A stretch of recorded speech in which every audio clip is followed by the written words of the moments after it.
दोस्तों मैं शैलेश कुमार और आप मेरे साथ देख रहे थे शॉर्ट ट्रिक। देखो इसके अंदर हमें क्या करना है, इसका कोएफिशिएंट निकालना है, x⁴11 का कोएफिशिएंट निकालना है। तो कैसे निकालेंगे, बहुत सिंपल है। तो पहले हमने इसके ऊपर हमारी काफ़ी शॉर्ट ट्रिक आ गई थी, तो उसकी बेस पर मैं थोड़ा आगे बढ़ रहा हूँ। तो आपको थोड़ा ध्यान रखना होगा कि मेरे पास क्या है कि हमें सबसे पहले निकालना होता है r। तो r इक्वल टू क्या होता है, NP upon P plus Q होता था। तो P प्लस Q होता है, तो इसे कहते थे n और इसे कहते थे P और इसे कहते थे Q, मतलब पावर को कहते थे। इससे पहले आप देख लेना। तो देखो n कितना मेरे पास 10 है और P कितना मेरे पास 2 और P प्लस Q, तो 2 प्लस का 1 हो जाएगा। तो r के इक्वल टू में है, तो 20 ये हो गया तुम्हारे पास, और यहाँ पर कितना हो गया 3 हो गया इक्वल टू r। तुम कहोगे सर 20 इक्वल टू 3r, एकदम कहेंगे सही सही। अब देखो हमें जिसका कोएफिशिएंट निकालना होता है उसको करना होता है माइनस, किस में से, जो यहाँ पर नंबर होता है। तो हम माइनस का कितना किया, 11 किया, ठीक है। तो 20 माइनस का 11 हम करेंगे यहाँ पे, तो कितना आ गया तुम्हारे पास, तो आ गया 9 इक्वल टू 3r। तो r की वैल्यू तुम्हारे पास कितनी आ गई, 3 आ गई। r की वैल्यू कितनी आ गई, 3 आ गई। तो कुछ नहीं करना, बस हो गया सॉल्यूशन। तो हम लिखेंगे क्या, NCR x power n minus का r एक पावर r। तो देखो मेरे पास n की वैल्यू कितनी है, 10 है, तो लिखा हमने 10, और c r कितना मेरे पास 3, और क्या मेरे पास है x। इसको लिखना नहीं है क्योंकि आप इसी का कोएफिशिएंट निकाल रहे हो, उससे लिखने इसको फायदा नहीं है कि वो कट जाएगा, वही बचेगा x⁴11 आएगा। तो हम देख लेना 10 इंटू 9 इंटू 8, ओके। यहाँ लिखेंगे 3 इंटू 2 इंटू 1, ये तो आपको करना आता होगा पहले से। और यहाँ 4 2 8 हो गया, 3 3 9, तो 4 3 12 इंटू 10, कितना आंसर आ गया इसका, 120 इसका आंसर आ गया।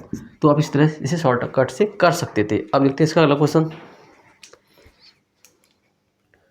अभी देखो ये EPPGT 2021 के अंदर आया हुआ था, जो आश्रम पद्धति का एग्जाम होता है EP के अंदर, उसके अंदर आया था। तो इसे हम कैसे करेंगे, हमारा पहला काम कैसे, हम R निकालें। तो हम R निकालें तो R होता है NP upon P plus Q होता है। अब तुम पहले से जानते हो कि सर P क्या है, N क्या है, ये सब कुछ आपको पता है। तो देखो हमें क्या करना, R, ये मेरे पास N है और ये P है और ये क्या है, Q है। तो देखो हम लिखा है R इक्वल टू N मेरे पास है 12 और P कितना मेरे पास 1 और P प्लस Q, तो 3 प्लस का 1, तो 3 प्लस का 1 कितना हो गया 4। तो 4r इक्वल टू 12। हमने बोला था कि जो हमारे पास जिसका हमसे कोएफिशिएंट पूछा हो उसको करेंगे माइनस किसमें से, इसमें से। तो 4, तो 4r इक्वल टू कितना आ गया, 8 आ गया। तो r इक्वल टू कितना आ गया, तुम्हारे पास 2 आ गई। तो बस इतना कर लिया तुमने। अब देखो हम क्या लगाना, वही वाला NCR, ठीक है। तो हमने लिखा यहाँ पे NCR